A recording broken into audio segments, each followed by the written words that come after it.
जी बिस्मिल्लाहिर्रहमानिर्रहीम। आज हमारा टॉपिक आरएनए का। हमने लास्ट टाइम डीएनए को बड़ी डिटेल में देखा था कि डीएनए एक्चुअली है क्या। वो डीऑक्सीराइबोज न्यूक्लिक एसिड था। आज हम राइबोज न्यूक्लिक एसिड पढ़ेंगे। मैंने आपको लास्ट टाइम बताया था कि इसमें जो मेन डिफरेंस है वो शुगर का है, जिसमें जब हम डीऑक्सीराइबोज न्यूक्लिक एसिड पढ़ते हैं तो जो पेंटोज शुगर है उसके कार्बन नंबर 2 पर से ऑक्सीजन रिमूव हो जाती है। लेकिन जिस वक्त हम राइबो न्यूक्लिक एसिड पढ़ते हैं तो फिर उस वक्त हमारे पास कार्बन नंबर 2 और कार्बन नंबर 3 के नीचे जो है वो OH मॉलिक्यूल्स अटैच होते हैं। कंपोजिशन में इसके यूनिट का नाम जो है वो राइबोन्यूक्लियोटाइड्स है, जैसे कि मैंने अंडरलाइन किया हुआ है। और ये जो डीएनए का मॉलिक्यूल है इसके बिल्कुल सामने, इसके बिल्कुल ऑपोजिट, किसी भी एक स्ट्रैंड के ऑपोजिट आरएनए का एक मॉलिक्यूल बनता है। ये एक्चुअली डीएनए की ही एक कॉपी होती है, जिसको हम सेंट्रल डॉग्मा में डिटेल के अंदर देखेंगे। अब सबसे पहले हम टाइप्स की तरफ चलते हैं जी। टाइप्स इसकी 3 है: messenger RNA, transfer RNA and ribosomal RNA. One by one देखते हैं। जो मैसेंजर आरएनए है इसके नाम से जाहिर है इसके ऊपर एक मैसेज कोड होता है। ये मैसेज डीएनए से आ रहा है for purpose of protein synthesis. अब अगर आप यहाँ पर देखें तो ये हमारे पूरे सेल के अंदर सिर्फ 3 to 4% है। ये बनते रहते हैं, टूटते रहते हैं। ये एक्चुअली मैसेज है फ्रॉम डीएनए टू राइबोसोम्स।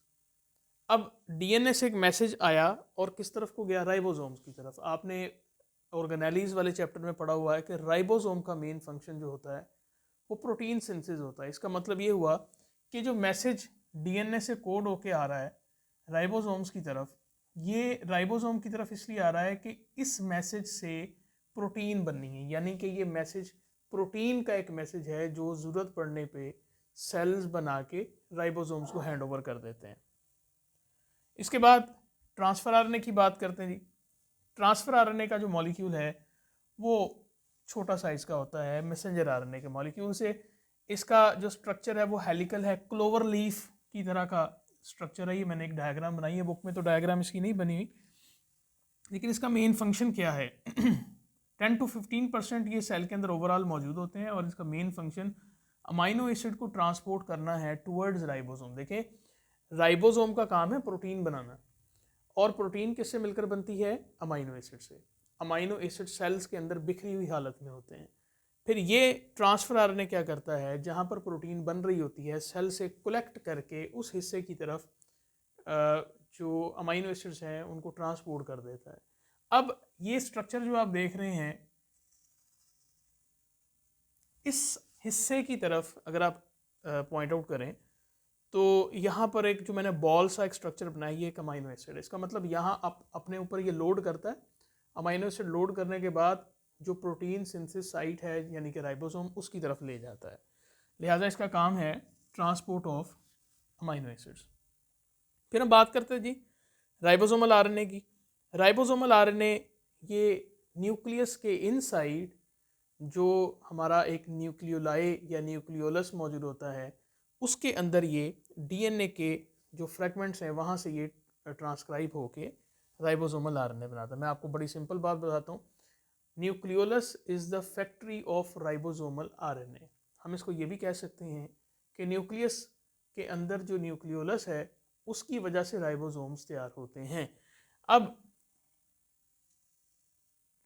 ये जो न्यूक्लियोलस है उसका जो डीएनए है वो जब ट्रांसक्राइब होता है तो राइबोसोमल आरएनए बनता है। ये फिर भेज दिया जाता है टुवर्ड्स द साइटोप्लाज्म, जहाँ पर इसकी प्रॉपर मैन्युफैक्चरिंग होती है।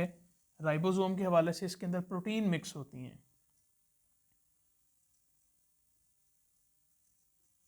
मिक्स्ड विद प्रोटीन्स, और ऑलमोस्ट हाफ परसेंटेज जो है प्रोटीन की और हाफ परसेंटेज राइबोसोमल आरएनए की आपस में मिलती हैं। मिलने के बाद राइबोसोम्स तैयार कर लेते हैं। 80% मतलब सबसे ज़्यादा पाए जाने वाला जो राइबोसोमल आरएनए है हमारे सेल के अंदर मौजूद है।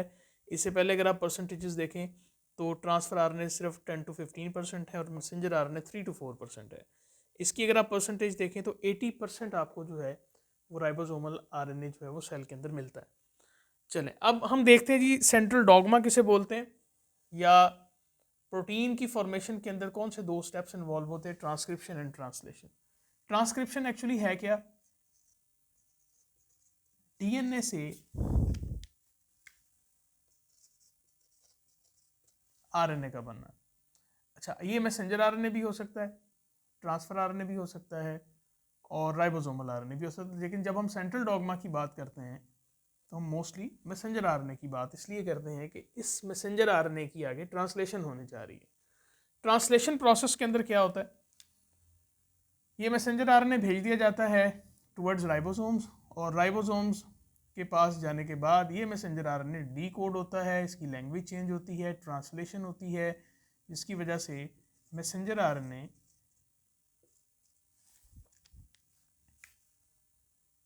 ये पॉलीपेप्टाइड में कन्वर्ट हो जाता है।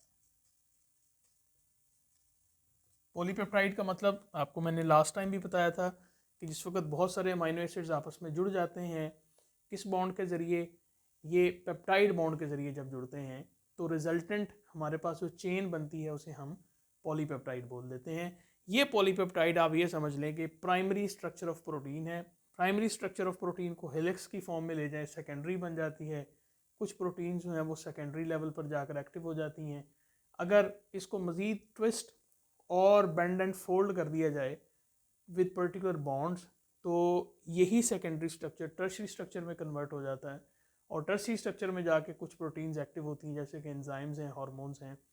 इसके बाद अगर ज़्यादा नंबर ऑफ पॉलीपेप्टाइड्स हैं, जिस वक्त हम इंसुलिन पढ़ रहे थे, हेमोग्लोबिन पढ़ रहे थे, तो मैंने आपको बताया था, तो वो फिर एक दूसरे के साथ मिक्स होती हैं, पॉलीपेप्टाइड्स जुड़ती हैं एक दूसरे के साथ, तो फिर क्वाटर्नरी स्ट्रक्चर बनता है। लेकिन जितनी भी दुनिया की प्रोटीन्स हैं उन तमाम को इस सेंट्रल डॉगमा, मतलब ये दो जो स्टेप्स आप देख रहे हैं, इनमें से गुजरना पड़ता है, ट्रांसक्रिप्शन एंड ट्रांसलेशन के साथ। मैं इंशाल्लाह नेक्स्ट लेक्चर में कॉन्जुगेटेड मॉलिक्यूल्स को कवर करूँगा। Thank you very much.